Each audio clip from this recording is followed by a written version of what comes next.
राधा जी वृंदावन से। श्री हरिवंश महाराज जी को श्री हरिवंश महाराज जी, आपके चरणों में कोटि कोटि प्रणाम। महाराज जी, मेरा प्रश्न है कि क्या कृतज्ञता या कृपा के भाव में कोई अंतर होता है? हमें अपनी राधा रानी को धन्यवाद देना चाहिए, ये कहना चाहिए कि बड़ी कृपा है आपकी। धन्यवाद क्यों नहीं? कभी माता जी को बोला, अपनी मम्मी को कभी बोला कि धन्यवाद? कभी जीवन में बोला हो तो बताओ। क्यों? क्योंकि मेरी माँ है ना। दूसरी कोई स्त्री अगर हम भूखे हैं और हमें 2 रोटी दे देती तो जरूर हम बोल देंगे धन्यवाद। श्री जी दूसरी है क्या जो हम धन्यवाद देंगे? हमारी स्वामिनी, हमारी सखी, हमारे प्राण है, हमारे प्राणनाथ है, हमारे प्राणाराध्य हैं। धन्यवाद किस बात का? धन्यवाद किस बात का? अपनापन ना होने पर धन्यवाद निकलेगा। अपने जनों से धन्यवाद थोड़ी। अगर वास्तविक बात देखो, कभी पिता को धन्यवाद कोई बोला हो? पढ़ा लिखा के सब ऐसा ना, क्योंकि मेरे पिता हैं यार, हमारे वो पिता हैं। ऐसे ही प्रभु हमारे प्रभु हैं, हमारे स्वामी हैं। धन्यवाद क्या? अरे हम उनके हैं। जैसे देखो, हम लोग बस क्या है कि अंदर से जो बात बननी चाहिए वो इसीलिए नहीं बन पाती कि शरीर मुझे अपना लगता है, शरीर के संबंधी अपने लगते हैं, प्रभु दूर के लगते हैं। नहीं लगते हैं प्रभु? हे प्रभु, देखो कैसे लोगों की भावनाएं। 11,000 का भोग लगा देंगे अगर ये काम हो जाए। यार तुमने भगवान को क्या हमें भगवान को क्या समझ रखा है? अरे महालक्ष्मी जिनके चरण सहलाती रहती बावरे उनको मतलब करोड़ों रुपया, अरबों रुपया, असंख्यों रुपया वो एक एक को दिए हुए है। जगत का मालिक है, देखो ना कितना कैसे। और हम लोगों को कितनी बाल बुद्धि है कि ऐसे भगवान से कहते हैं कि अगर हमारा काम बना दोगे ना, भोग और 11,000 कहने की जरूरत नहीं है। मम्मी से कभी ऐसा कहा है? क्योंकि वो हमारी माँ है यार। लड़ जाएंगे, तुम्हें पता था 8 बजे हमें जाना है स्कूल, और फिर अभी तो वो कहेगी चुप कल से ऐसा नहीं करूं, कल से मैं जल्दी से करूं। ये जानते हो क्यों? अपनापन। चाहे जितना बलवान कोई हो, उसका बालक गोद में चढ़ के उसकी दाढ़ी पकड़ के नोचे, उसके थप्पड़ मारे तो पुचकारेगा, दुलार करेगा, ऐसे नहीं पटक देगा, क्योंकि वो अपनापन है। ऐसे ही वास्तविक अपने प्रभु हैं। सच्ची मानिए, सच्ची। ये कोई ज्ञान विज्ञान की बात नहीं कर रहे। देखो, हम सब अनजाने में भी उसी प्रभु से प्यार करते हैं। कई बार चर्चा की है कि इन शरीरों में जो बिजली है, जो चैतन्यता है, जो ज्ञान विज्ञान, वो प्रभु हैं। और जब वो अंतर ध्यान हो जाते हैं तो उनका परिचय आपने किया नहीं कभी, न जानते हो न मानते हो। प्यार किया था इससे, चाहे अपने शरीर से या दूसरे शरीर से। फिर जब वो निकल जाता है जिसको तुम जानते नहीं थे, तो उस शरीर को प्यार क्यों नहीं करते तुम? बोले नहीं, वो निकल गया। कौन? कभी नहीं जाना तुमने। अनजाने में भी तुम उसी को मानते हो, उसी से प्यार करते हो। तो हम हैं कौन? उसी के हैं। इतना माया ने हमारे मन को मलिन कर दिया कि मेरे प्रभु दूसरे लगने लगे, और माया रचित ये संबंध दे ये अपने लगने लगे। इसी का नाम अज्ञान है, इसी को अविद्या कहते हैं। यही दूर हो जाए तो बात। अच्छा, कृतज्ञता, जब दूसरा कोई हमारे लिए हितकर क्रिया करता है तो पवित्र हृदय वाले उसकी कि हम कृतज्ञ हैं इस बात से कि आपने मुझे बचा लिया, मैं गलत मार्ग में जा रहा था, ऐसा ऐसा ऐसा। श्री जी से कृतज्ञता नहीं होती। कृतज्ञता बहुत छोटा शब्द है श्री जी के लिए। मतलब इस शब्द का प्रयोग करना मानो निंदा करना है। तो वास्तविक मेरे प्रभु ही प्रिया और लाल के रूप में है। लीलावत रसो या परमानंद एक, तत्व तो एक है। रसो या परमानंद एक द्विधा सदा, श्री राधा कृष्ण रूपाभ्याम तस्यै तस्मै नमो नमः। प्रेम रूप प्रभु 2 रूप धारण कर लिए, प्रिया लाल, और उसी रूप में खेल रहे हैं। तो अब इस प्रेम रस का रसास्वादन कराने के लिए ही हमें मनुष्य जन्म दिया, कोई एहसान थोड़ी किया है। हमारे मालिक है, हमारे स्वामी है, हमें परमात्मा। हाँ, ये अब हमारी बहुत बड़ी ये गलती होगी कि प्रभु ने जो हमको अवसर दिया उसको हम चूक करके फिर गंदे, वो कृपा कर रहे हैं, हम अवहेलना करते चले जा रहे हैं। वो आपको सुख प्रदान करने की चीज और आप दुख की तरफ बार बार वो आपको खींच रहे हैं। संतों की वाणी क्या है? भगवान का बुलावा। भगवान बुला रहे हैं आपको।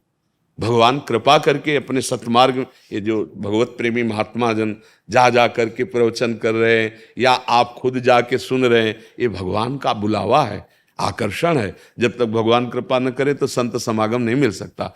तो देखो, भगवान या प्रियालाल ये हमारे हैं, हम उनके अंश हैं। हमको धन्यवाद देने की जरूरत नहीं है, धन्यवाद की जरूरत नहीं है। कृतज्ञता वाले शब्दों का प्रयोग यहाँ नहीं होता। यहाँ तो तन मन प्राण न्यौछावर कर दिए जाते हैं उनकी कृपा पे। और हमको ये भी कहने की जरूरत नहीं कि आपकी बहुत बड़ी कृपा है। अनुभव करने की जरूरत है, हृदय से अनुभव करने की जरूरत है कि यद्यपि हमने तो सदैव इनके विपरीत ही आचरण किए, पर इनकी बहुत कृपा है। युगल सरकार की बहुत कृपा है जो मुझे प्रतिपल अपनी तरफ घसीट रहे हैं। ये हमें अनुभव करना है। हमें प्रभु से नहीं कहना कि आपकी बड़ी कृपा है। अरे वो सर्वज्ञ है, वही दे रहे, कहने की जरूरत क्या है? ये अपनेपन में होगा, सिर्फ अपनेपन में। जितना अपनापन होता जाएगा उतना ही बाहरी जो फॉर्मेलिटी कहते हैं, हाँ, वो नहीं होती। हाँ, बाहरी दिखावे की ये सब क्रियाएं नहीं होती। ये जब प्यार हो जाता है ना, तो वहां जाके प्रणाम नमस्कार के लिए फुर्सत नहीं होती। नेत्र में नेत्र मिले, खो गए। वहां इतना समय थोड़ी है, सर झुकाने की फुर्सत नहीं है। यहां दम दम में होती है पूजा, सर झुकाने की फुर्सत। नेत्र में नेत्र मिले, वहां ये सब व्यवहार खत्म हो जाता है। ये जो व्यवहार है ना, ये दूसरों से होता है। भला अपने आपने कभी पैर छुए? अपने पैर छुए आपने? जय हो। ऐसे कभी बोले यार अपने कैसे पैर छुएंगे? तो जब अपने हो जाएंगे प्रभु, तो सब व्यवहार खत्म हो जाएगा। एक तभी तो उनको कहते हैं अवधूत स्थिति, परमहंस स्थिति प्राप्त हो गई। अब वो सब बाह्य क्रियाएं, बाह्य व्यवहार विस्मृत, भगवत प्यार में रूप छके घूमत रहे, तन को तनिक न भान, नारायण दृग जल बहे, यह है प्रेम पहचान। प्रेम मार्ग में भगवान या प्रियालाल जो अपना भाव रखे वो अपने हैं। यही अपनापन न धारण करने के कारण हमें भटकना पड़ रहा है। श्यामा श्याम अपने हैं, बस ये बात हृदय में बैठ जाए, सब क्षमा हो जाता है इसमें, अपनेपन में। अवगुण करे समुद्र सम, गनत ना अपनो जानी, और राई के सम भजन को मानत मेरु समान। बोले समुद्र के समान यदि अपराध बन जाए, हमारी श्री जी का स्वभाव, प्रियाजू का स्वभाव, केवल उसके हृदय में है कि मेरी महारानी श्री राधा रानी, कभी उसको दंड नहीं मिल सकता। गनत ना, मानती नहीं कि इससे अपराध हुआ है। और राई बहुत छोटा दाना होता है, अगर कहीं इतना थोड़ा भी भजन बन गया तो मेरु सबसे बड़ा सुमेरु पर्वत है। श्री जी उसको इतना मानती, सुमेरु की तरह, राई की तरह सेवा भजन को सुमेरु की तरह मानती है। और समुद्र की तरह अपराध कर गया तो उसको मानती ही नहीं। ये हमारी लाडली जी का स्वभाव है। किस बात से? किसको? जिसने अपनापन लाडली जी से कर लिया। गनत ना अपनो जान, मेरी महारानी, मेरी श्यामाजू, मेरी लाडली। यहां एक अहमता ममता, ये जग में है दुखदाई। ये जब श्री जी की ओर लगे तो हो परम सुखदाई। जब हमारी इतनी ममता श्री जी से हो जाए कि श्री जी से बढ़कर कुछ और प्यारा न लगे, अब हो गया सब बात।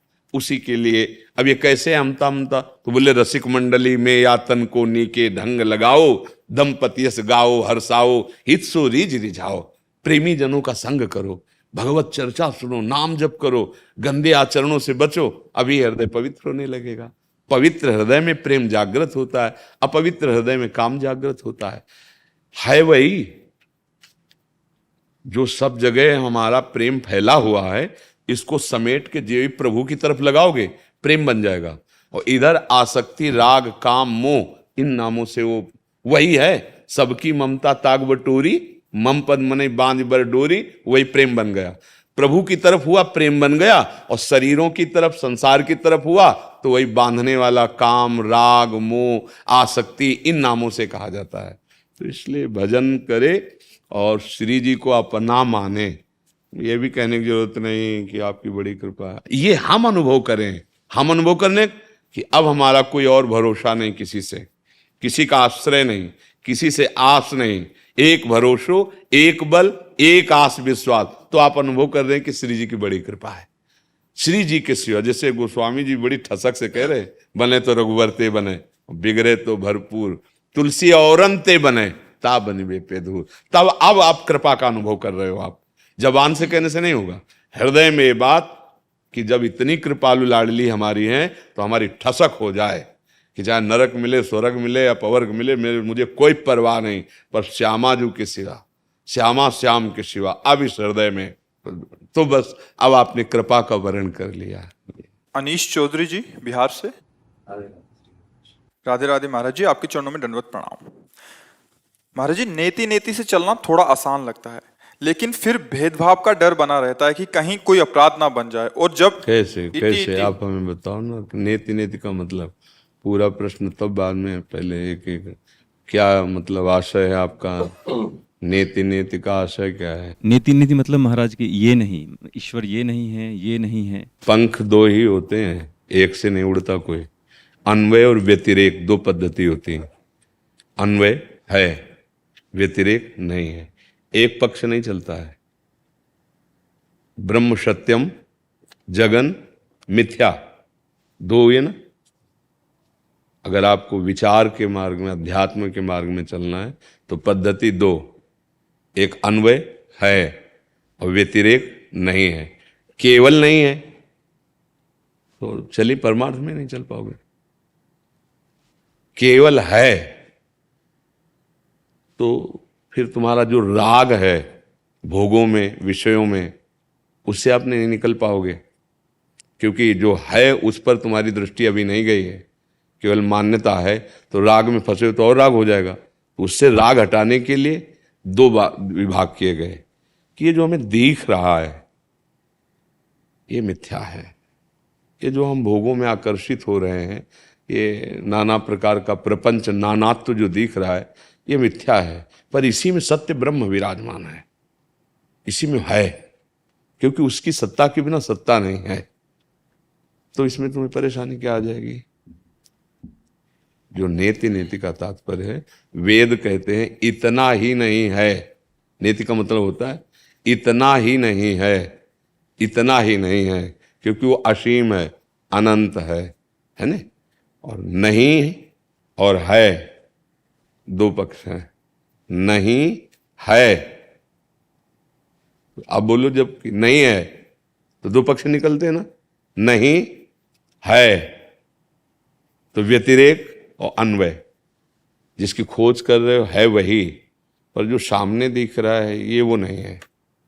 यहां से चला जाता है और जब पा लिया जाता है तो फिर सर्वम खलमिदम ब्रह्म, जो उपनिषद, जो वेद आज्ञा करता है ब्रह्म सत्यम जगन मिथ्या, वही फिर अनुभव जब हो गया उस तत्व का, तो कुछ भी मिथ्या नहीं था, साक्षात ब्रह्म ही सब रूपों में खेल रहा। सर्वम खलमिदम ब्रह्म। परम महाभागवत गोस्वामी तुलसीदास जी को जब अनुभव हुआ तो सी राम में सब जग जानी, जिसको कहा गया जगत मिथ्या, जब अनुभव हुआ तो वो जगत क्या निकला? वही निकला। पद्धति शुरुआत दो से की, है और नहीं। जब पहुंचे लक्ष्य पे तो जिसे हम नहीं कह रहे थे वो भी वही है। सी राम में सब जग, मानी नहीं लिखा उन्होंने कि मैंने माना, तो बोले आपकी मान्यता है, बोले नहीं जाना, वही सी राम ही साक्षात।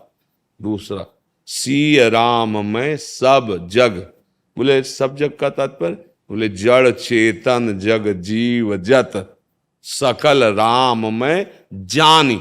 केवल मानी शब्द नहीं बोले, मानी तो बोले वो आपकी भावना है, नहीं जानी, मैंने जाना, और जानत तुम्हें हो जाए। तो जग को जाना सिया राम में, यहां भी सिया राम, काम हो गया पूरा। आप आगे इनका प्रश्न पढ़ो। महाराज जी, इनका भाव ये था कि अगर नेति नेति करते हैं तो भेदभाव का डर बना रहता है, कहीं कोई अपराध ना बन जाए। यही बात। तो अब बोलो क्या भेदभाव है, क्या अपराध है? ये नहीं है, ये नहीं है, तो इसमें होता है ना कभी कभी, मतलब ये नहीं है, हटाओ। बात अभी नाम जप नहीं भैया, तुम बुद्धि के बल से इस अध्यात्म में चल पाओगे क्या? इसमें आध्यात्मिक बल चाहिए, नाम बल है नहीं। अब छोटी सी सीपी में समुद्र समा जाएगा क्या? नाम जप करो तो कर तुम अकर तुम अन्यथा कर तुम, सर्वसमर्थ भगवान का शरण और भगवान का नाम, ये दो तुम्हें अभी ज्ञान की ज्योति जगा देंगे। ज्ञान का निर्झर फूटता है, जैसे झरना नहीं बहता ऐसे ज्ञान का झरना फूट जाता है हृदय में। दिव्य ज्ञान, विज्ञान, आनंद उसके अंदर स्फुरित हो जाता है। पहले पाप तो नष्ट करो, पहले पापाचरण से बचो, पहले गंदी बातों से तो निकलो। ऐसे ही हम बात करते तो सीधे ब्रह्म के नीचे बात नहीं है। और स्थिति हमारी 5 मिनट उस परमात्मा तत्व में स्थित होने की नहीं है। 24 घंटे में 5 मिनट संसार भूलकर ईश्वर में तन्मय होने की स्थिति नहीं है। स्थिति 5 मिनट सिर्फ कह रहे हैं 24 घंटे में। ईमानदारी से देखिएगा, जो हम बोल रहे हैं उसे आप हृदय में अनुभव किएगा कि सर्वभाव शून्य 5 मिनट शांत होकर केवल परमात्मा में स्थित। अभी सब समझ में आने लगेगा। चलो, स्थिति प्राप्त करने के लिए ही मनुष्य शरीर मिला है। नाम जप करो, नाम जप। जितना अधिक नाम जप करोगे और गंदे आचरणों से बचोगे उतने ही आपको लाभ मिलेगा। जैसे किसी पात्र में तरल पदार्थ भरा हुआ है तो उसमें पोलापन है, तभी तरल पदार्थ भरा हुआ है। ऐसे हमारे हृदय में पोलापन है तो काम, क्रोध, लोभ, मोह, मद, मत्सर इसमें भर गए। अब ये किसी भी उपाय से निकल नहीं रहे हैं। तो जैसे शीशा गला करके उसमें डाल दो तो वो नीचे जाएगा, जो कुछ है, जो भी तरल पदार्थ है वो नीचे ठोस होता चला जाएगा, ऊपर उठता चला जाएगा। आप भरते चले जाओ, भरते चले जाओ, भरते चले, फुलाई खत्म तो जो भी पदार्थ उसमें भरा था सब बाहर हो गया। तो सबसे ठोस पदार्थ है नाम। नाम नामी भगवान को, ब्रह्म को अधीन किए हुए है। जब नाम जब करते हैं तो मानो अपने हृदय में वो भर रहे हैं नाम। तभी कहा गया कि नाम का खर्चा मत करना भाई, ये भगवत प्राप्ति के लिए है। पर अगर अब जब चाहते ही हो संसारिक चीजें तो फिर भगवान के ऊपर छूट भी दे देना कि हम मांग रहे हैं, आपको जचे तो दे देना, नहीं तो प्रभु ना देना, जिससे हमारा मंगल हो। ना मैं मांगू भी तो ना देना, क्योंकि नाम जप रहे तो जो चाहोगे हो जाएगा। पर ये नाम भगवान की प्राप्ति के लिए, संसार के दुख मिटा करके और परमानंद में डूब जाएं। तो हम जितना नाम जप करते हैं, आज सत्संग में बताया, जितना नाम जप करते हैं वो नाम हमारे हृदय में ऐसे बैठता जाता है और जितने विकार सब ऊपर उठते चले जाते हैं। गंदगी, काम, क्रोध, लोभ, मोह, मद मत। अब नया जो साधक होता है वो घबरा जाता है देख के कि पहले जब भजन नहीं करते थे तब तो इतना नहीं था जितना अब गंदगी आ रही। गंदगी नहीं आ रही, अब ठोस जब अंदर गया ना नाम तो वहां पुलाई खत्म हुई, तो भागे सब ऊपर की ओर। और जब घर में घुसे होते, जब डंडा चलता है तो जब दरवाजे बाहर निकल के तब पता इतने लोग घर में थे। ऐसे ही काम, क्रोध, लोभ, मोह, ये नाम जब मानो इन विकारों को प्रताड़ित कर रहा है, दंड दे रहा है। अब ये सब बाहर, तो जो सत्संगी नहीं है, महापुरुषों का संग नहीं है, वो छोड़ देता है फिर विषयों में। और जो महापुरुषों का संगी होता है उसको पता चल गया निकल रहे तो और अधिक नाम जप। और जिस दिन तुम्हारा हृदय निर्विकार हुआ तो कहीं ज्ञान प्राप्त करने जाना नहीं, तुम्हारा स्वरूप ही ज्ञानमय है। सब ज्ञान विज्ञान अपने आप प्रकाशित हो जाएगा।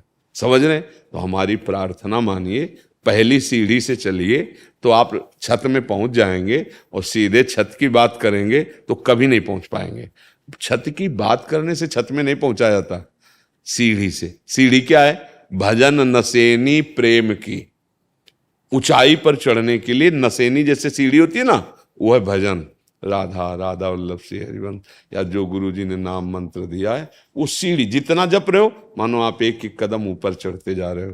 वो नवयोगेश्वरों का संवाद है श्रीमद् भागवत के 11 स्कंद में। उनमें से वो कह रहे कि जैसे एक एक कवल हम भोजन पाते हैं तो हमारी तृप्ति, क्षुधा निवृत्ति, तुष्टि पुष्टि, ये सब एक साथ होती जा रही, पर हमको समझ में नहीं आती। जैसे हम 2 दिन के भूखे हों और एक कवल पाया तो गया तो पेट में, पर जो भूख हमारे को पहले कष्ट नहीं दे रही, उससे ज्यादा एक कवल पाने के बाद रोक दिया जाए तो उसे कष्ट महसूस होगा। अब पहले आधा पेट उसको चुपचाप पाने दो, फिर पूछो खीर कैसी है तो बताएगा कि ऐसी है।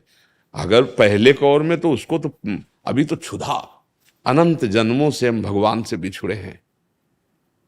उस भगवदानंद की भूख इतनी बढ़ गई है कि हम उसको किसी भी भोग से पूर्ण नहीं कर पा रहे। देखो ना, कौन सा भोग है जो तुम ना भोगे हो संसार में, बहुत बार जन्म चुके हो, इस जन्म में भी क्या मन विश्राम मिल गया क्या? तुम मतलब वास्तविक तुम वो भोग नहीं मांग रहे हो, तुम्हें चाहिए आनंद, शुद्ध आनंद, नित्य आनंद, अखंड आनंद, निरंतर, वो केवल भगवान है। तो ऐसे ही जब हम एक केवल पाते हैं तो यद्यपि गया पेट में वो अपना काम कर रहा है, पर हमें संतुष्टता नहीं होगी। ऐसे ही हम बोले राधा, वो काम कर रहा है, संसार से वैराग्य, स्वरूप का ज्ञान, भगवान से प्रेम, पर समझ में नहीं आएगा जब कम से कम आधा पेट हो, मतलब 24 घंटा में 12 घंटा तो भजन हुआ, तब तुम्हें स्वाद लगेगा नाम का। और जब निरंतर नाम चलने लगेगा तो ज्ञान, वैराग्य, भक्ति, प्रेम जो चाहिए सब यहाँ यही है। बहुत बड़ा खजाना है। इतनी इतनी चिपों में 350 घंटे की सामान नहीं, देखो तो इतनी बड़ी चिप होती है, बोले 350 घंटे का प्रवचन है इसमें, 350 घंटे का प्रवचन। तो ये तो वैज्ञानिकों के द्वारा बनाई गई, भगवान के द्वारा बनाई हुई एक चिप है मन, जिसमें अनंत जन्मों को भरा हुआ अब उसको बिना डिलीट किए जीवन मुक्त नहीं हो सकते, परमानंद की प्राप्ति। तो ये है डिलीट करना। अब उस चिप में ये नाम जा रहा है, वो अपने आप काम करता जाएगा, सब खाली करता जाएगा और ठोस करता चला जाएगा। ऐसी घनीभूत भक्ति होगी जिसमें कोई विकार का प्रवेश नहीं होगा। और भजन ना किया जाए, केवल बातें की जाए भैया, तो जन्म के जन्म बीत जाएंगे, कुछ समझ में नहीं आएगा। ये परमार्थ है, परमार्थ। बात ज्ञान विज्ञान की करते हैं और इस चमड़े को सजाते हैं। अरे असली बात तो ये है कि तुम्हें उपदेश शरीर तुम्हारा दे रहा है कि हमसे राग मत करो, बाल्यावस्था, जवानी अवस्था सब छोड़ती चली जा रही और तुम उसको पकड़ते चले जा रहे हो। और उपदेश कर रहे हैं हम ज्ञान का, हम सजा रहे हैं शरीर।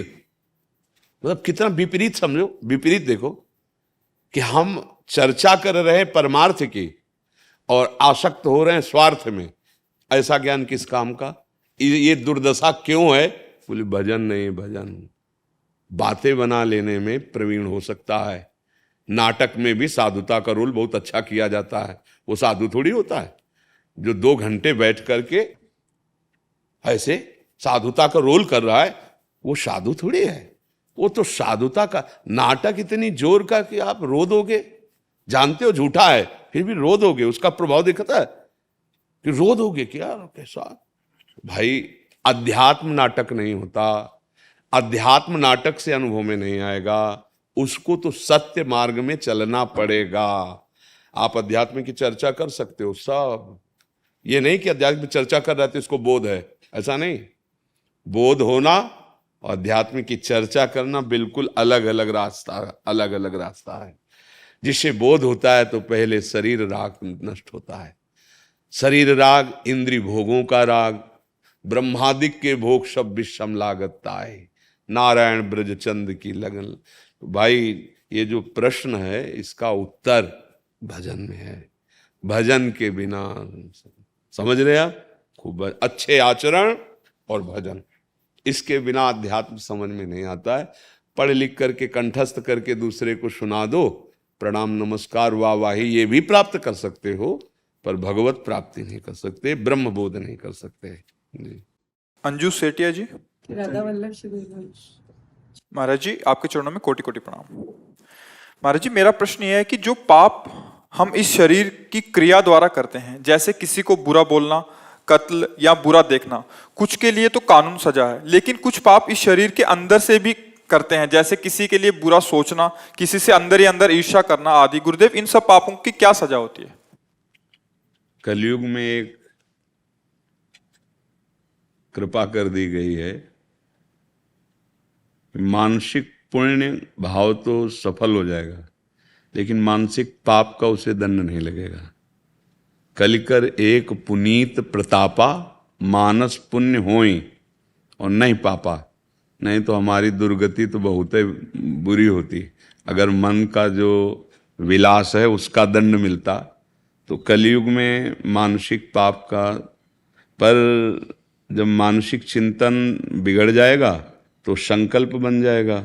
तो कलयुग में इतनी सामर्थ्य भी नहीं कि संकल्प बन जाए क्रिया को रोक दे। संकल्प होते ही फिर क्रियान्वित हो जाएगा। तो अगर हमारा चिंतन ठीक रहे, मानसिक चिंतन, यद्यपि मानसिक में जो किसी के प्रति द्वेष बना, ईर्ष्या बनी या किसी के प्रति पाप बना, उसका दंड नहीं मिलेगा, पर जो हमारा स्वभाव बिगड़ रहा है वो हमारी दुर्गति करवा देगा। क्या कि वो आज तो केवल चिंतन हो रहा है, कल क्रियाओं में आ जाएगा, क्योंकि जो चिंतन में होता है वही क्रिया में आ जाता है। अगर हमारा असत चिंतन है तो फिर असत क्रियाएं होने लगेंगी। तो इसलिए चिंतन संभालने के लिए भगवान ने आदेश किया है, अनन्यस चिंतयन्तो माम, कि गंदा चिंतन पर अगर हो जाता है तो उसका कोई उसे पाप नहीं लगेगा। कलयुग में जब शारीरिक क्रियाओं के द्वारा होता है तो फिर उसको जो शुभ या अशुभ क्रिया है उसको फिर उसका फल मिलता है, लेकिन मानसिक पुण्य का लाभ मिल जाता है। जैसे आपके मन में कि कल वृंदावन जाएंगे और 50 संतों को भोजन पवाएंगे और पैसे की भी तैयारी कर ली, हाँ वो पैसा उतना रखा है, और अचानक ऐसा कार्य आया या अचानक ऐसा विघ्न आया, आप नहीं जा पाए, आपको पूरा मिल जाएगा, क्योंकि आपका मानसिक संकल्प। और मन से किसी के प्रति पाप सोचा पर क्रिया नहीं हुई तो आपको कोई दंड नहीं मिलेगा, पर वो संस्कार अंदर गलत हो रहा है, वो आपका चिंतन बिगड़ते बिगड़ते फिर संकल्प बनेगा और क्रियान्वित होते जाएंगे। आपका क्या प्रश्न था पूरा? का था कि कुछ पाप इस शरीर के अंदर से भी बनते हैं, जैसे किसी के लिए बुरा हाँ, सोचना, वो किसी वही के अंदर मान अंदर ईर्ष्या जी, करना, हाँ। क्या इनकी पाप के लिए क्या कोई सजा है? नहीं, और बाहरी क्रिया का जो कर्म है वो बड़ा बलवान, वो नष्ट होने वाला नहीं, बस ये ध्यान रखना। आज के सत्संग में जो सुबह सुना होगा जिसने, था करोड़ों कल्प तक कर्म इंतजार कर सकता है, करोड़ों कल्प तक बिना भोगे तुम्हें बचने ने एक ही उपाय है, हरिशरणम हरिशरणम, जो तुम्हारे सारे, भगवान कहते हैं ना, अहम तो हम सर्वपापेभ्यो मोक्षयिष्यामि मा शुचा, एकमात्र उपाय है कि प्रभु केवल क्षमा कर दे, दूसरा उपाय नहीं है। दूसरा आप सोचो दान पुण्य, तो एक शुभ कर्म हो गया, लेकिन तुम्हारा पाप सुरक्षित है। इसलिए अधर्म आचरण, पाप आचरण से तो डरना चाहिए। जैसे सांप से नहीं डरते कि काट लेगा तो शरीर नष्ट हो जाएगा, तो सांप तो एक जन्म नष्ट करेगा, कर्म करोड़ युग नहीं कल्प तक वो इंतजार करेगा, जो जहां समय आएगा वो तुम्हें नष्ट कर देगा। देखो ना, कह रहे भीष्म पितामह जी को कि 100 जन्म तक तो हम तो किया, बोले और आगे बढ़ो, मतलब समझो हमारे तो बहुत जन्म हो गए ना, जमा है। कर्म से बहुत सावधान रहे, बहुत खतरनाक वस्तु है कर्म, और बहुत मंगलदायक है कर्म। अगर वो शास्त्र के अनुसार, तस्मात् शास्त्रम प्रमाणम ते कार्याकार्यो व्यवस्थितो, शास्त्र विधान के अनुसार कर्म होता है और भगवद अर्पित कर्म होता है तो भगवत प्राप्ति करा देगा, परमानंद प्रदान करेगा। और अगर शास्त्र विरुद्ध होता है, अहंकार से होता है, वो दुर्गति करा देगा। इसलिए बहुत सावधानी से कर्म किया जाए। अंदर अगर हमसे कुछ गड़बड़ी हो रही तो उसके सुधारने के लिए जो नाम जप है ना, वो है अंदर की गड़बड़ी। बाहर तो बिल्कुल चूक नहीं होनी चाहिए। मान लो मन को नहीं संभाल पा रहे तो नाम जप करिए, धीरे धीरे अंतःकरण पवित्र होगा। मन जितना मलिन होता है उतना चंचल होता है, और जितना जितना निर्मल होता है उतना उतना शांत होता चला जाता है। देखो संत महापुरुषों का तो ऐसा मन पंग हो जाता है, ना भूत की चिंता, ना भविष्य की चिंता, ना वर्तमान की चिंता, एकमात्र भगवत चिंतन, स्वरूप चिंतन में जो जिस मार्ग का प्रतीक है, मन एकदम अमना हो गया, उसमें कोई इच्छा ही नहीं। तो ब्रह्म भूता प्रसन्नात्मा न सोचति न कांक्षति, कोई शोक नहीं, कोई चिंता नहीं, एक परमानंद की अनुभूति तो भगवान नाम में। पर बाहरी क्रिया आज हम लोगों का बहुत बुरा हाल होता चला जा रहा है, हमारे समाज का, हम लोगों का, कि हम लोग बातें भर बनाते हैं और आचरण बहुत गंदे होते चले जा रहे हैं। इसीलिए ना भगवदानंद की अनुभूति हो रही, ना ब्रह्मानंद की कोई अनुभूतियां हो रही। प्रेम तो बहुत ऊंची चीज, जैसे वृंदावन का निकुंज प्रेम, सब आचरण पवित्र नहीं है तो सब बकवास। बिन विवेक वैराग्य भक्त बिन सत्य नये को मानो, भगवत विमुख कपट चतुराई सो पाखंडे जानो। हमारे नित्य विहार रस के एक बहुत बड़े महापुरुष हैं भगवत रसिक जी, उन्होंने कहा कि यदि विवेक नहीं है, शुद्ध भक्ति नहीं है, वैराग्य नहीं, तो पाखंडी का खेल हो रहा है सब। बात ऊंची ऊंची है और आचरण एकदम नीचे, तो फिर उस बात का कोई मातुर आ क्या? तो देखो, प्रश्न करने के लिए हमारी बुद्धि कितनी प्रवीण है, आप देख लो ना। तर्क पे तर्क आप कर सकते हैं, आप में इतनी बुद्धि है, तो क्या आप कभी मन से तर्क किए? अय दुष्ट, इन जो गलत मार्ग की तरफ प्रेरणा कर रहा है, कभी आप उससे तर्क किए, उससे लड़े, कभी उसको परास्त किया? नहीं नहीं, उसको तो बहुत दुलार से रख रहे हो और उसकी बात मान रहे हो। और जब गुरुजन, शास्त्राज्ञा, संत वचन, तो उस पर फिर तर्क, फिर उस पर दोष दर्शन, फिर उस पर काट छांट। भैया नहीं नहीं, जहां से काम बनना है वहां काट मत करो, काट करो उस मन की जो तुम्हें फंसाया अनंत जन्मों से है। इसी का सुधारने के लिए ही तो हमें मानो दे और संत संग ये प्राप्त हुआ है। अंदर से गड़बड़ी जो हो रही है वो ठीक हो जाएगी, बाहर से ना होने पावे। और अंदर की गड़बड़ी तो भजन से ठीक हो जाएगी, बाहर संभाल लो। बाहर के कर्म अगर तो अवश्य में वो भोक्तव्यम कृतम कर्म शुभाशुभम, भोगना ही पड़ेगा। इसलिए डरो, जब कर्मों का फल आता है तो बहुत दुर्दशा हो जाती है। इसलिए हम सबसे प्रार्थना करते हैं, भगवान का आश्रय अंदर से तत्काल लो और जैसे बने वैसे भगवान का नाम जप करो। तुम्हारा भाव बने ना बने, कुछ बिल्कुल हमारी बात मान लो, दवा खाने के लिए भाव की जरूरत नहीं है। दवा में अपना पावर है रोग निवारण के लिए। ये दुखों के जाल में हम फंस गए हैं, बार बार जन्मना, बार बार मरना, ये कामना, वो विपत्ति, वो समस्या। एक समाधान ऐसा मिल जाए जिससे सब खत्म हो जाए, वो है भगवान। जब तक उनका भजन नहीं होगा तब लग कुशल न जीव कहूं, सपने हूं मन विश्राम। जब लग भजत न राम कहूं, शोक धाम तज काम। ये शोक प्रदान करने वाली कामनाओं का त्याग करके जब तक भजन नहीं होगा तब तक बात नहीं बने। जैसे बने राम कृष्ण हरि बोलो, राधा राधा बोलो, तो जीवन सार्थक हो जाए। और गंदे कर्मों से डरो जैसे सांप से डरते हो। अब मान लो कोबरा हमारी तरफ आ रहा हो तो हम कैसे डरेंगे? ऐसे ही अगर गंदा काम करने के लिए हमारा मन ले जा रहा है या कोई गंदी प्रेरणा करके हमको गिराने आ रहा है, तो हमको ऐसे डरना चाहिए जैसे सांप आ रहा हो हमारी तरफ, तुम भागेंगे नहीं, ऐसे भागना चाहिए। नहीं नहीं, हम मर सकते हैं लेकिन गलत काम नहीं कर सकते, पक्का। जब ऐसा विचार कर लोगे तो बाहर से पैंट शर्ट में रहोगे पर महात्मा हो जाओगे। महात्मा हृदय होता है, वेश है और साधुता है। क्या करना? जगत मंगल कारण सतरत सा लोकांता रहती। अगर वेश नहीं है, हृदय में साधुता है, वो वही पदवी प्राप्त करेगा। और वेश है और साधुता नहीं, भैया कुछ नहीं, उसी फांसी में बांधे जाओगे जिसमें पापात्मा बांधे जाते हैं।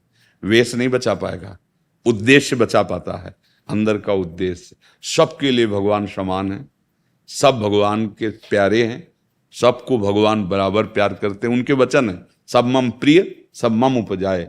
बस आप धोखा कर रहे हो, भगवान को पराया मानकर, शरीर को अपना मान के, शरीर संबंधियों को अपना मान के भगवान को भूल गए, इसीलिए दुख पे दुख उठा रहे हो। प्रार्थना मान लो, मन लगे ना लगे, भाव बने ना बने, समझ में आवे ना आवे, राधा राधा राधा राधा।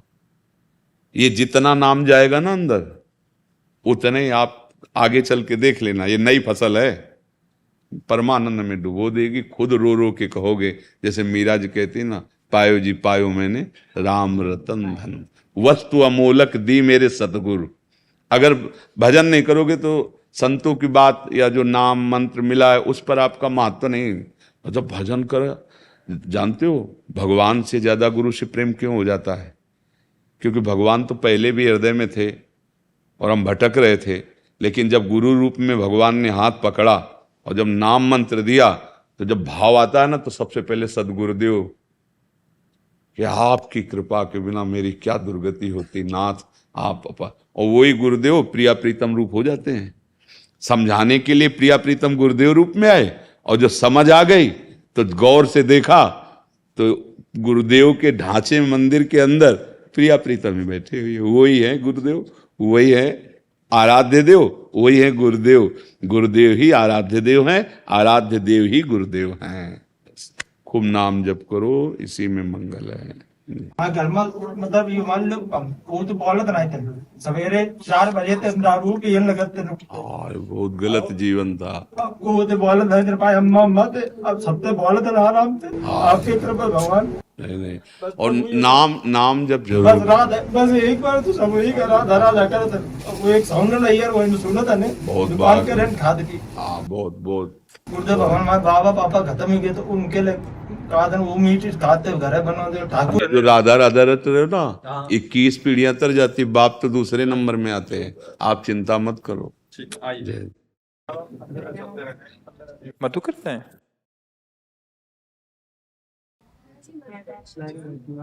आशीर्वाद गुरुजी। हाँ ठीक है बच्चा। श्री अरदास श्री अरदास श्री अरदास। अरे सब ब्रजवासी जल रहे।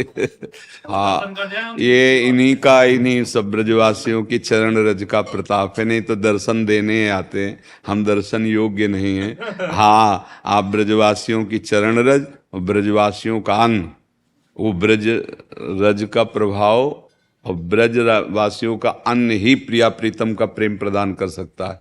दूसरी किसी साधना में सामर्थ्य नहीं है, क्योंकि जैसे हम संन्यास और काशी में भी रहे ना, तो दोनों चीजों को देखा है। जब तक ब्रजवासी कृपालु नहीं होंगे, अगर ब्रजवासी कृपालु है तो बिना किसी संशय के समझ लो प्रियालाल प्रसन्न है, और ब्रजवासी अगर नहीं तो फिर चाहे खोपड़ी के बल खड़े होकर तपस्या करो। हाँ तो इसलिए बहुत कृपा है। हाँ बहुत कृपा है। ये जो आप टुकड़े दे रहे ना, हमें आपके घर जाके मांगना चाहिए। हम सदैव आपके चरणों को प्रणाम करते हैं। हाँ बस जैसे भी हो नाम जप जरूर चलता है। जब हम नाम जप नहीं करेंगे तो हमसे फिर मन गलती करवा देगा, और कहीं वैष्णव अपराध जैसी बड़ी गलती हो गई तो देखो भगवान के धाम से, भगवान के निज पार्षद जय विजय 3 जन्म के लिए, है ना। तो ये चूक ना हो जाए, इसलिए नाम जब चलता रहना चाहिए। जो गुरु परंपरा से मिला हो, जो नाम प्रिय हो, वो प्रभु का नाम महाअमृत है। अगर नाम नहीं तो जीवन फिर नहीं। देखो बादशाह तभी माना जाता है जो वो अपने शत्रुओं पर विजय प्राप्त करके एक छत्र अधिकार कर लेता है। ऐसे ही हम भगवत पार्षद हैं। ब्रजवासी का मतलब है भगवत पार्षद। भगवत पार्षद का मतलब है वो हर विकार पर विजय प्राप्त करने वाला। ये सिद्ध भूमि है, ये साधना भूमि नहीं अपनी जो ब्रज 84 कोश है। तो अपने लोग कहीं ना कहीं किसी न किसी जन्म में वो तप वो भजन बना, तब इस रज में आके जन्म हुआ। अब क्या करना है? अब हमें नित्य लीला में जाना है। ये बाहरी रूप है अपने लोगों का, स्त्री पुरुष ये रूप। हमें अपने प्रिया प्रीतम के पास जाना है। तो नाम जप न छूटे। जहां तक जो नाम अपने यहाँ तो अगर कुछ ना हो तो देखो कितना सरल सहज महा महिमा में राधा राधा श्यामा प्यारी कुंज बिहारी श्री हरिदास, बिल्कुल गुनगुनाते रहो। यही परम तपस्या बन जाएगी, परम पुण्य बन जाएगा, परम साधन बन जाएगा, और इसी से प्रिया प्रीतम रीझ जाएंगे। अगर अब ब्रज के बाहर जन्म कहीं हो तो कितना दुर्भाग्य होगा। सोचो ब्रजवासी होके और अब अगर कहीं अन्य योनियों में, मतलब छत पे चढ़ के गिर गए। अब छत पे चढ़ के गिरना नहीं है, अब प्रिया प्रीतम को प्राप्त। तो श्यामा प्यारी राधा राधा राधा राधा जय। बस राधा राधा राधा। देखो जैसे डॉक्टर दवा देता है, हमें दवा का परिचय नहीं होता पर हम विश्वास करके ले लेते हैं ना, ऐसे सारे दुख मिटाने की सामर्थ्य राधा राधा राधा राधा। जितना नाम उच्चारण करोगे उतना ही सुख प्राप्त। हमारे जो अशुभ कर्म हमको दुख दे रहे हैं वो मिटाने के लिए समर्थ है नाम प्रभु का। और फिर जो नाम प्रिय हो, पर नाम जप से ही सब ठीक हो जाएगा।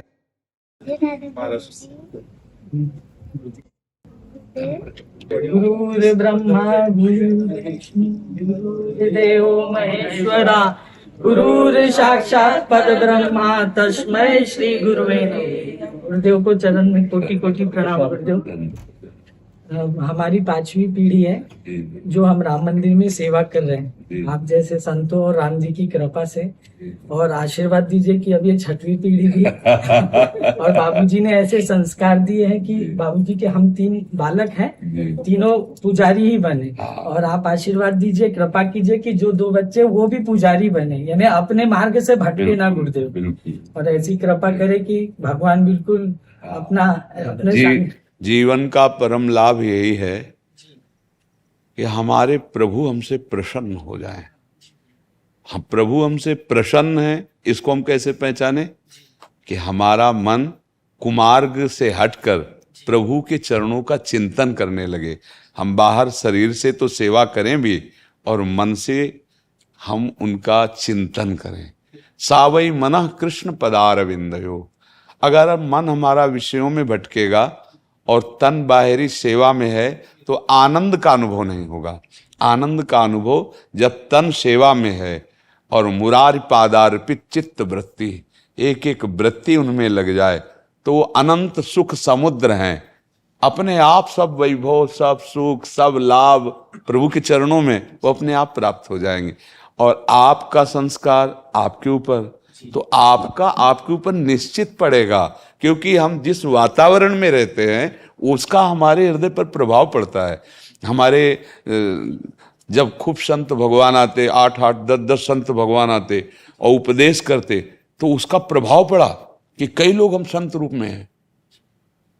जहां संत समागम तो वहां संते, तो जहां भगवान की आराधना, आप कह रहे 6 पीढ़ी से चल रहा है, तो 7वीं कैसे बिगड़ जाएगी? अरे आप खूब आराधना में भगवान नाम, भगवत भाव, यही जीवन का लाभ है।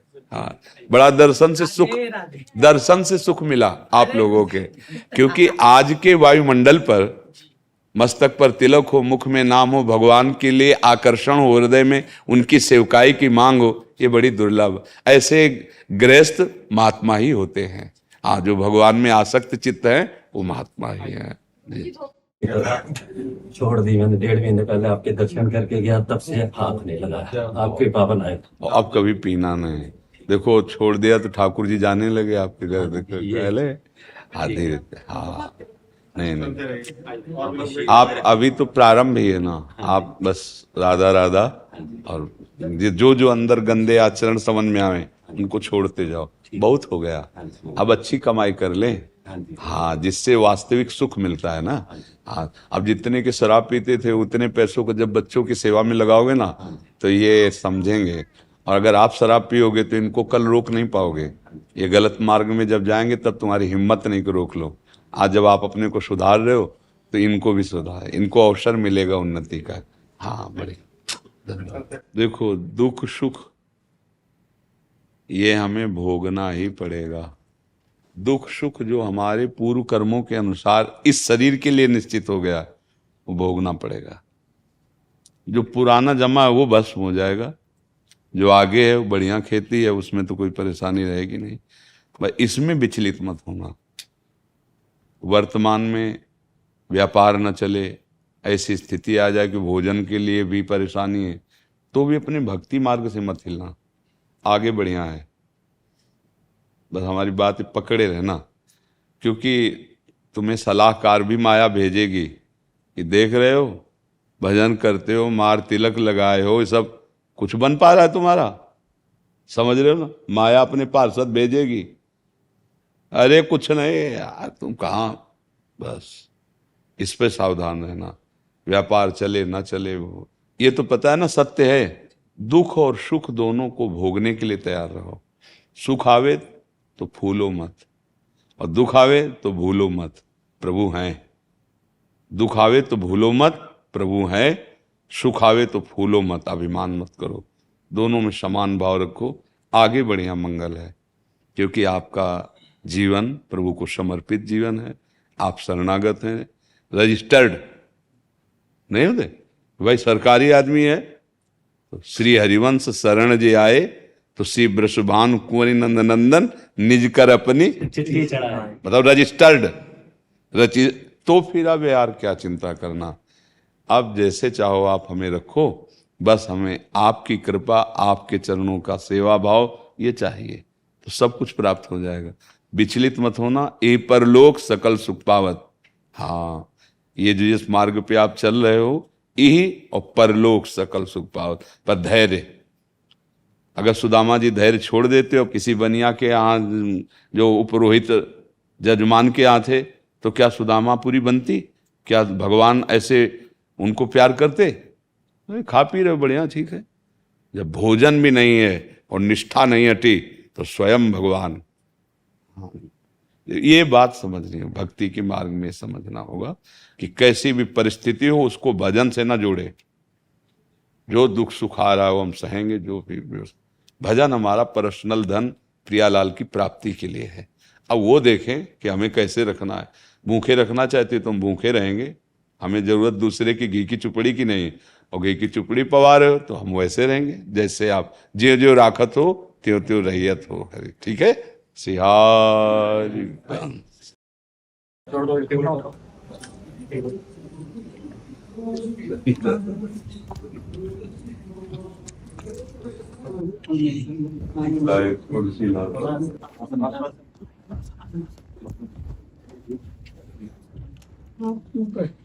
अरे स्वामी जी आपका आशीर्वाद।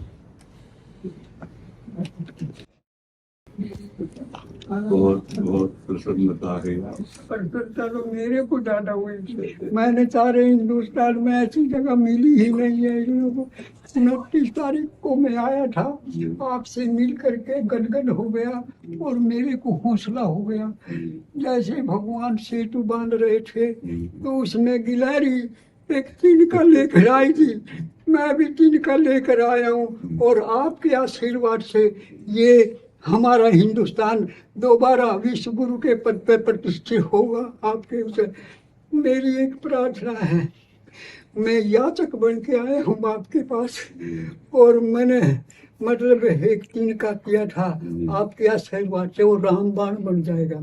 उसको आप मेरी प्रार्थना पढ़ना, देखना, अगर आपके आदर्श के मुताबिक है तो उसको आशीर्वाद देना। 1000 छुआ रखी मैंने, मगर गंगा जी में पधरा दूंगा लेकिन सही को दूंगा। मैंने सारा हिंदुस्तान का आपके दर्शन हुए तो मैंने भगवान से ने प्रेरणा दी, आपका जो इष्ट है वो मेरा इष्ट है, तो दोनों का एक इष्ट है। लेकिन इसको आप पढ़ेंगे खुद ही। और एक ना मतलब मैंने इसमें 2 पत्र भी हैं जो मैंने कोशिश करी, इसमें सब लिख रखा है, शॉर्ट से शॉर्ट है ये। और मैं प्रार्थना करता हूँ कि मेरे को ये सपूर्ण है कि आपका ये हिंदुस्तान जो ना विश्व गुरु से आप प्रतिष्ठित करोगे। बस मेरे को निश्चित हो गया, क्योंकि मैं भी बहुत दिनों से धक्के खा रहा हूँ। अब मिले हैं मेरे को, अब मिले हैं बस। सारा हिंदुस्तान चल रही है, जगह पाई नहीं मेरे को। अब भगवान ने भेजा मेरे को। बस मैं ज्यादा नहीं बोलता, आपका टाइम नहीं लेता। कोई शंका हो तो महाराज मैं तो गदगद हो गया। स्वामी राम सुखदास ने मेरे को कहा कि आप कहीं नहीं जाना, मेरे पास रहो। अब मना उन्हीं की छवि आप मैंने किया और कहीं नहीं। और मैं पूरा दावे से कहता हूँ कि ये आज हिंदुस्तान उसी प्रतिष्ठा पर। आप गुरुजनों का आशीर्वाद ही काम करता है। मूकम करोति वाचालम, आपका आशीर्वाद काम करता तो आशीर्वाद नहीं, ये राधा माता ने कहा है वहाँ जा, मेरे तो वही आया बस। सब जगह कॉन्फ्रेंस कराई राष्ट्रीय स्तर पर, लेकिन कहीं भी सब जगह सकल द्वारे छाड़ करे आए द्वारे द्वारे, शरण पड़ेगी रागी हो गोविंद दास तुम्हारे। नारायण नारायण नारायण।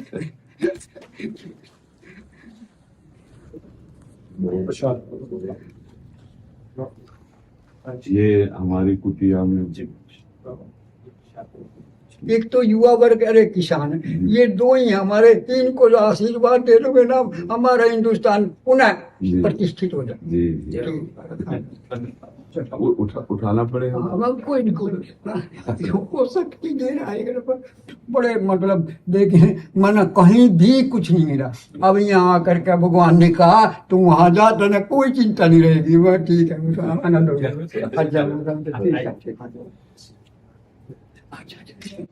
प्रज्ञा कोहली जी। राधे राधे। हरे राधे राधे महाराज जी, कोटि कोटि प्रणाम। महाराज श्री, क्या भगवान अपने भक्तों की सच्चे दिल से मांगी हुई हर इच्छा को पूरी करते हैं या जिंदगी भर इंतजार में रह जाते हैं? अपनी मम्मी से अगर हम ऐसी चीज मांगे जिससे हमारी हानि हो जाएगी तो क्या वो देंगे क्या? जैसे हम छोटे बच्चे, भगवान के सामने तो बच्चे ही है ना, इतना तो ज्ञान है नहीं हमारा मंगल किस में है, नहीं ज्ञान है, नहीं कोई पापाचरण न करे। अगर ज्ञान थोड़ा भी कि हमारा मंगल किस में है तो कभी कोई पाप ना करे। सुख के लिए सब क्रियाएं करते हो लेकिन परिणाम उसका दुख मिलता है क्योंकि वो सही क्रिया नहीं है। प्रश्न तुम्हारा क्या है? महाराज जी, इनका कि भगवान अपने भक्तों की सच्चे दिल से मांगी हुई हर इच्छा पूरी करते हैं, कई भक्त पूरी बस जिंदगी भर नहीं, बस इंतजार नहीं, पहले आधी आधी बात को हम जब भगवान की आराधना करते हैं और उनको अपना स्वामी, पिता या सबसे प्यारा मानते हैं, तब मांगने का अधिकार होता है। मांगने का अधिकार कब होता है? हम किसी की संपत्ति पर अधिकार कब कर सकते हैं? पहले अपनापन, हम जो हमारा है प्रभु से वास्तविक अपनापन है। भगवान करे ममैवांशु में भगवान का अंश हूं, न कोई स्त्री है न पुरुष है, ये पोशाक है बाहरी। हम सब एक ही हैं, एक ही वस्तु है। चाहे 1 करोड़ शरीर हो, चाहे एक असंख्य शरीर हो, एक ही है उसमें। जितने भी यंत्र है ना, heater, halogen, fridge, AC, motor, सब में बिजली एक ही है। बिजली में कोई अंतर नहीं। तो बाहरीकरण अलग अलग है लेकिन उसको चलाने वाली जो बिजली पावर है वो एक ही है। हम लोग कर्मों के जाल में फंस गए हैं। दुख देने वाले कर्म हमारे द्वारा बहुत हो गए जिनको पाप कर्म कहते हैं। सुख देने वाले जो कर्म हैं पुण्य, वो भी हुए हैं। वो अगर अधिक मात्रा में है तो थोड़ा स्वर्ग सुख भुगा के फिर यहाँ, पाप कर्म अधिक है तो नर्क भुगा करके फिर यहाँ। तो हम दोनों के मिश्रित से बने हुए ये शरीर है जो हमारा आपका है, पाप और पुण्य दोनों से। अब जैसे अभी हमारे दुख का भोग आया, अब हम मांगे कि भगवान हमारे दुख को मिटा दो, नहीं मिटेगा, नहीं मिटेगा,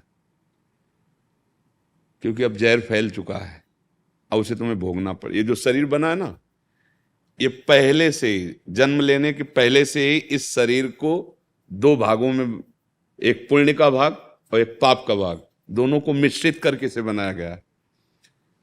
तो कभी अधिक सुख की स्थिति आ गई, खूब उत्साह आनंद, जो सोचा वो हो गया। कभी दुख की स्थिति आ गई, निरुत्साह, कोई साथी नहीं, चाहे जितना प्रयास करो बस गिरना ही गिरना है, असफल ही असफल होना है, पाप का कर्म आ गया। अब इन दोनों को मिटाने की सामर्थ्य केवल एकमात्र भजन में है। भजन में, केवल भजन में। आप गए, अभी हम इसी पिछले वाले बैच में जो आए थे तो हंसी इसी बात की थी कि हम लोग इतने बच्चे हैं कि भगवान से कहते हैं कि प्रभु ये काम बना दो, 11,000 का भोग लगा देंगे। किससे बात कर रहे हो? अरे भगवान को इन सब बातों की जरूरत नहीं, आप सच्ची मानिएगा। महालक्ष्मी उनके चरण सहलाती, उनको, तुम बच्चे हो, केवल अपनापन करो कि ठाकुर जी आप हमारे हो, इससे बड़ी भेंट नहीं होगी। जानते हो ठाकुर जी को रिझाने के लिए, अपनी आनंदमयी वृत्ति पाने के लिए क्या भेंट करना पड़ता है? मन। आप मन दे दो, फिर हमें प्रश्न करना आके, फिर हमें प्रश्न करना आके कि वो कामना पूरी करते हैं, जिंदगी भर इंतजार करना पड़ता है। दोनों का उत्तर उसी में मिल जाएगा। जिस दिन मन मना भव, भगवान कह रहे ना, मन मना भव, भगवान कह रहे हैं मय्येव मन आधत्स्व मयि बुद्धिम निवेशय। भगवान क्या मांग रहे हैं? मन। और आप क्या कह रहे हैं? 11,000 भोग लगा देंगे। कर्म तुम्हें अवश्य में हो भोक्तव्यम, भुगता आएगा, तुम्हें दंड देगा। ये कोई भगवान ऐसी नहीं कि उनको घूस दे दी और वो तुम्हारा काम बना देंगे। अरे सर्वलोक महेश्वर अनंत महिमाशाली है, उनको हंसी आती जब हम लोग ऐसी बात करते ना, हंसी आती है। हाँ, हमारी कामनाएं पूर्ण करने में समर्थ भगवान हैं। भगवान को हम अपना माने और अपना मन उनके चरणों में अर्पित करें तो सही बात यह होगी कि कोई कामना नहीं रह जाएगी, क्योंकि कामना मन में है ना। अब एक कामना पूर्ण हो तो 2 खड़ी हो जाएंगी, 2 पूर्ण हो तो 4 चार, तो देखो पूरा जीवन ही व्यतीत होता चला जा रहा है। हम अगर मांगे भी प्रभु से तो इतनी छूट दे दें। मांगने का अधिकार तब है जब आपका भजन चल रहा है, आप भगवान से संबंध जो है उसे स्वीकार किए हो, मेरे स्वामी हो। ऐसे नहीं कि दुकानदारी में घर की दुकान और बाहर की दुकान में अंतर क्या होता है। घर की दुकान में गए तो पिताजी वो हमें चीनी की जरूरत है चाय के लिए, और वो थोड़ी पूछे कितने ग्राम, फटाफट भरा, ऐसे भर के दे दिया। और बाहरी दुकान में चीनी की जरूरत है कितनी, 100 ग्राम, इतने रुपया निकालो। नहीं, रुपया तो नहीं, समझ रहे। अपनापन तो घर की चीज, और हे भगवान तो बोलो तुम्हारे पास कितना तप है, कितना भजन है, कितना पुण्य है, क्या है। मनमानी व्यभिचार, मनमानी दोष, शास्त्र विरुद्ध आज्ञा, विरुद्ध आचरण, और आप फिर कहो हे भगवान हमारा काम बन जाए, कभी नहीं बनेगा। तिनकर काल रूप में भ्राता, भगवान के वचन सुनो, मैं ही उनको दंड देने वाला बनता हूं, क्योंकि वो स्वामी हैं।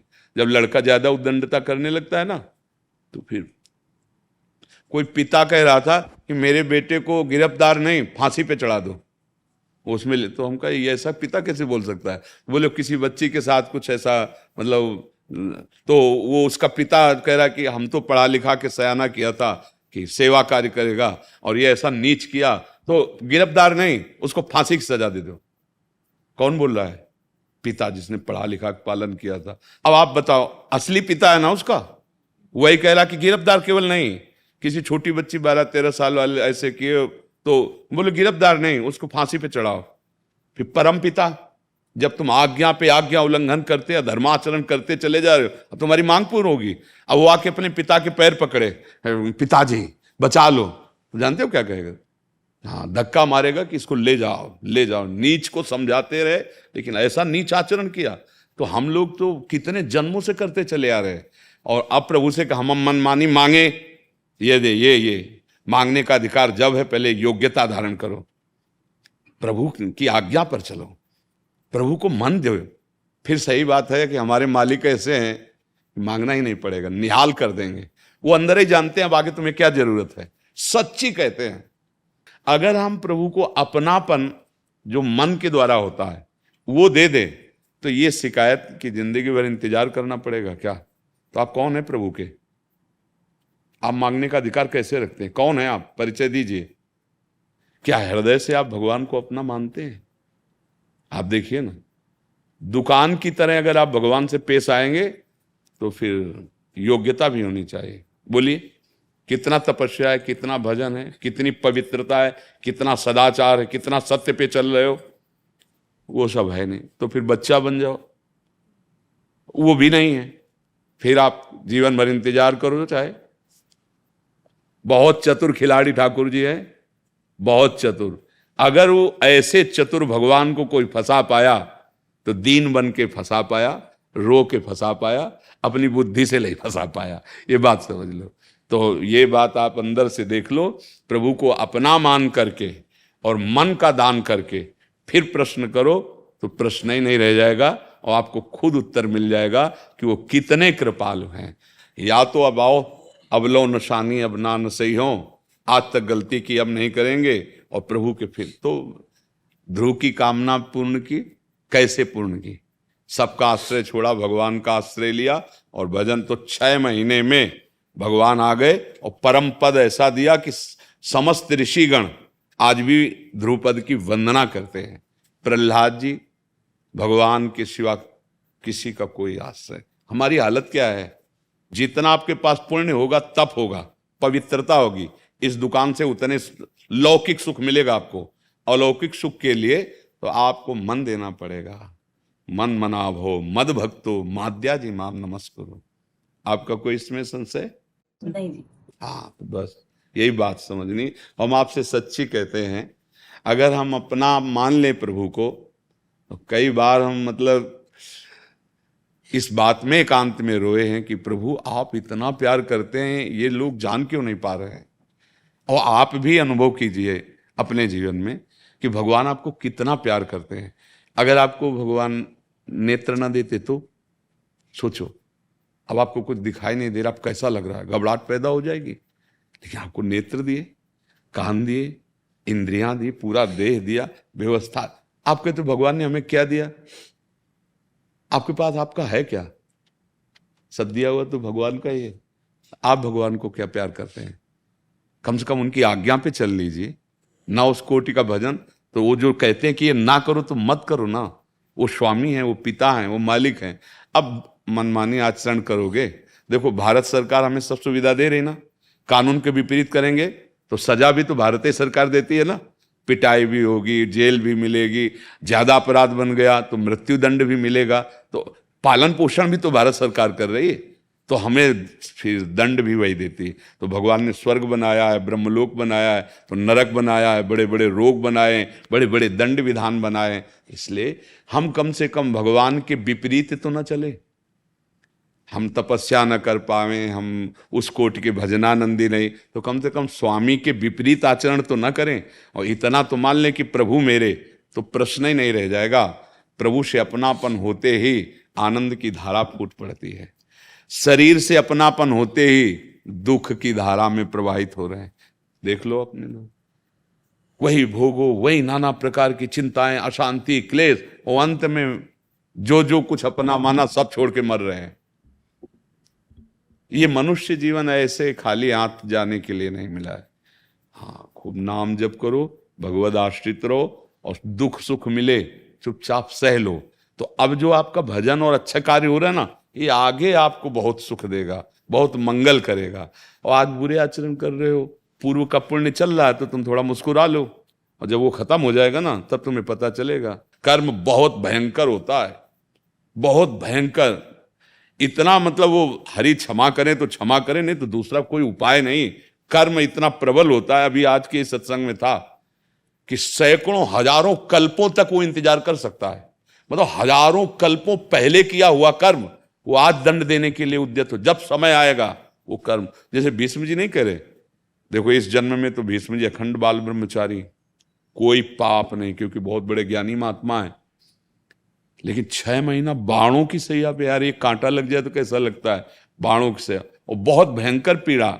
उसमें महाभारत में लिखा है, जब भगवान उपदेश दिलाने के लिए युधिष्ठिर को ले जाते हैं तब कहते हैं, केशव आपको पता है जैसे रोमकूप ऐसे बाण धसे हुए हैं, एक एक रोमकूप में भयंकर पीड़ा हो रही है। आप हमसे कहते हो ज्ञानोपदेश करो, भगवान स्पर्श किए, तत्काल सब पीड़ा खत्म हो गई।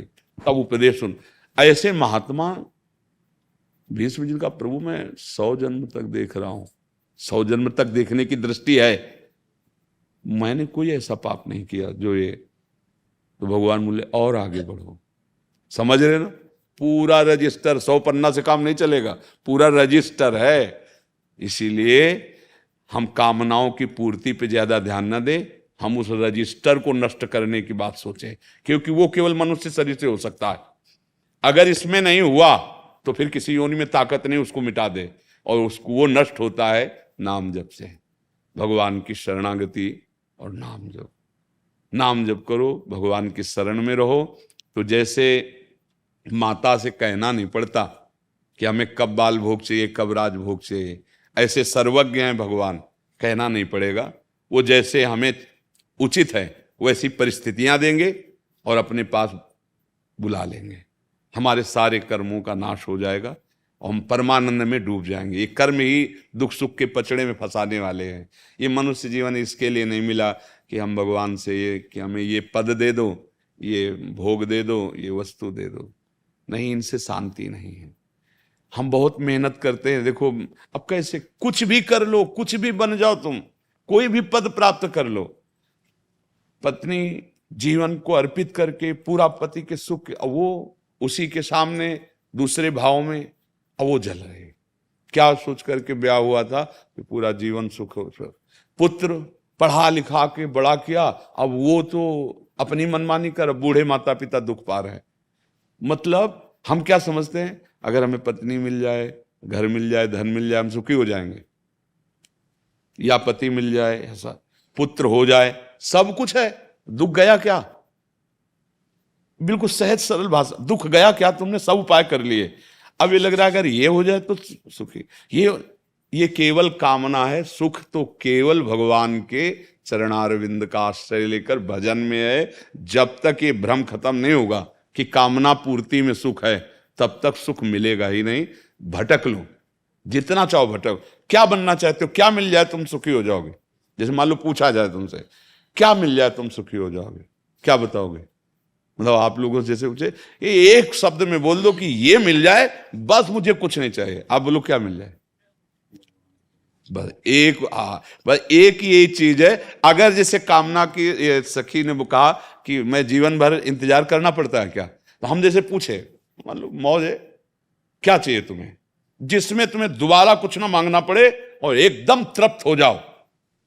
क्या त्रिभुवन में ऐसी कोई वस्तु है जिसके पाने के बाद कुछ पाना बाकी नहीं रहता? वो सिर्फ भगवान है, सिर्फ भगवान, एकमात्र।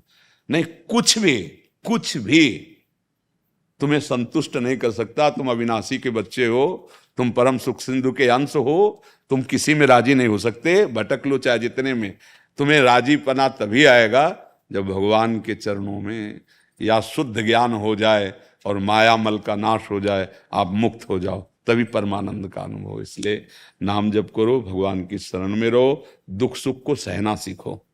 कामनाएं ना पूर्ण हो तो अपनी आस्तिकता को मत खो दो। पीछे बहुत हमारा हिसाब किताब जमा हुआ है, उसको भोगने है, चुपचाप भोगो, आगे के लिए तैयारी करो। बुद्धिमान वो है कि जो हो गया सो हो गया, अब आगे हम संभाल लें। पर हम लोग इतने मलिन हृदय वाले हैं कि वर्तमान को भूत भविष्य की चिंता में नष्ट कर रहे हैं।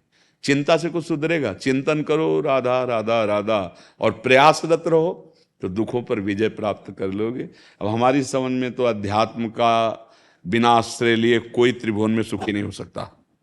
चाहे जितना सांसारिक वैभव पद प्रतिष्ठा मिल जाए, बिना अध्यात्म का आश्रय लिए सुखी नहीं हो सकता।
है।